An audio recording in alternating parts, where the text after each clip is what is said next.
Hey everyone, welcome back to Drive for Africa. Today we're diving into an eye-opening topic, how the West's action influenced Africa's prosperity.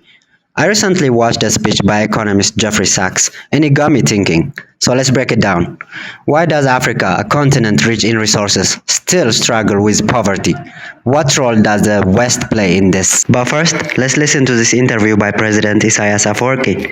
And don't forget to like, subscribe, and hit the bell icon for more content like this. I think that Africa will play a bigger, more important role in this new world order. Africa is the most marginalized continent, and Africa has more of interest than anybody else.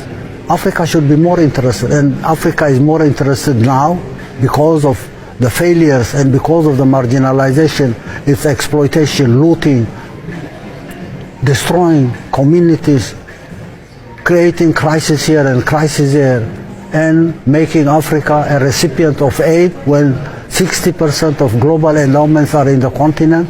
Why should Africa remain marginalized? And Africa have more interest than anybody else to join in this solidarity for creating a new world order. Does the absence of colonial ambitions from the side of Russia have an impact on relations with Eritrea and with other African states? The ideology is nothing new. Slavery was there. These guys were behind slavery. Okay? They migrated to the Americas. They exterminated the indigenous people. After exterminating the indigenous people, they came up with slaves from Africa. And their cotton plantation and their economy will have to be sustained by slavery. From slavery to colonialism, from colonialism to unipolar system. It's not a new ideology. Humanity has suffered a lot from this ideology, and this is the 21st century. We are not living in the Middle Age. We have to find a way of living in a modern world. It's very simple. But the culture, this culture of unipolar or the colonial, neo-colonial slavery is one ideology. We have to get out of this cycle.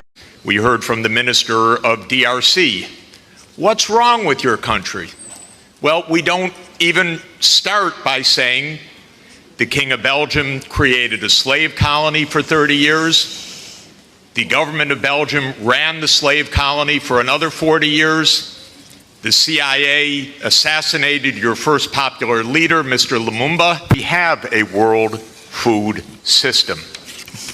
It's based on large multinational companies. It's based on private profits. It's based on a very, very low measure of international transfers to help poor people, sometimes none at all. It's based on extreme irresponsibility of powerful countries with regard to the environment. And it's based on a radical denial of rights of poor people, as we just heard. It's interesting, we heard from the Minister of DRC, what's wrong with your country? Well, we don't even start by saying the King of Belgium created a slave colony for 30 years. The government of Belgium ran the slave colony for another 40 years. The CIA assassinated your first popular leader, Mr. Lumumba, and then installed another dictatorship for the next 30 years. And then Glencore and others now suck out your cobalt without giving you tax income. We don't reflect on that. We say, what's wrong with you? Why don't you govern properly? And so we have a system, but we need a different system. We cannot turn this over to the private sector. We already did about 100 years ago. Not only to the private sector with the US military behind it. With the defense of these property rights in the Minister of Honduras's country, where United Fruit ran the country for a long time. And their attorney was the foreign minister of the United States, Secretary Dulles, and his brother was the head of the CIA and overthrew the next door neighbor, Mr. Arbenz, to make sure that United Fruit could have its property. So we have a system. But we need a different system. And the different system has to be based on principles of human dignity in the Universal Declaration, principles of sovereignty, principles of economic rights, because these are not nice things to do. In 1948, all the government said that food is a right, social protection is a right, not a nice thing, not a pleasant thing, a right. That was 73 years ago. The SDGs are nothing more than our generation's attempt to honor the Universal Declaration of Human Rights. I come from a country that not only doesn't care about the world's poor, it doesn't even care about its own poor. 1 in 7 Americans is hungry right now. And they don't care. I mean, the poor people care, but one political party, all it cares about is cutting taxes for the rich and filibustering any solution. So we're in a world that's really tough. The private sector is not going to solve this problem. I'm sorry to say to all of the private sector leaders, behave, pay your taxes, follow the rules. That's what you should do.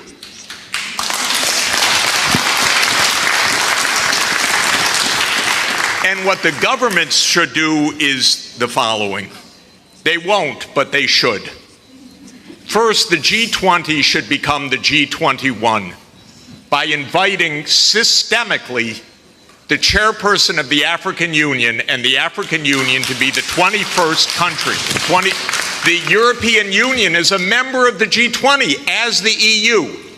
If you add the AU as the 21st for the G21, you add 1.4 billion people to representation at that crucial event.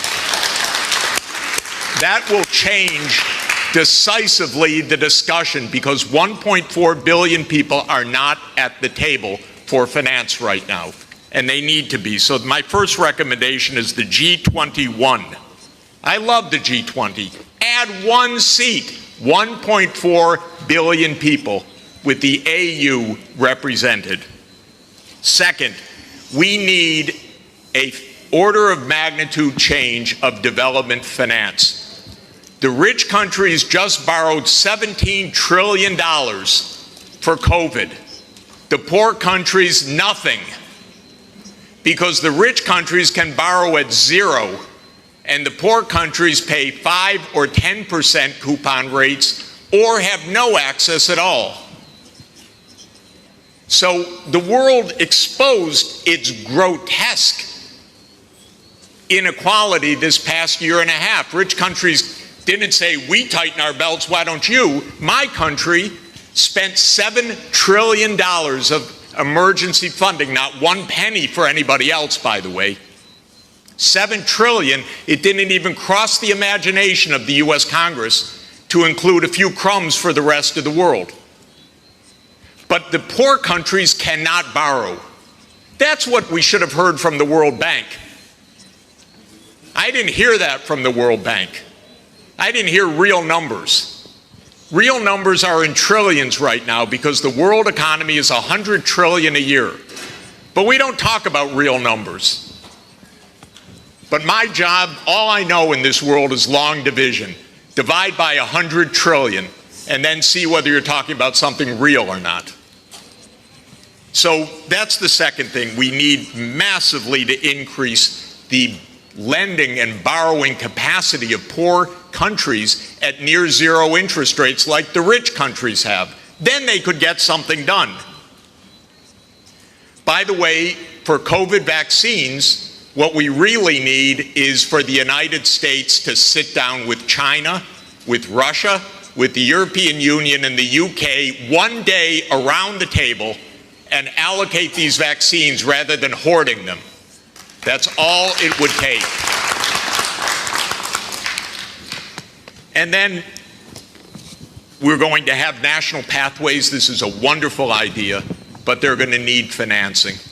And so everything that I've been saying, I know the numbers. That's all I do for 40 years is add up what's missing.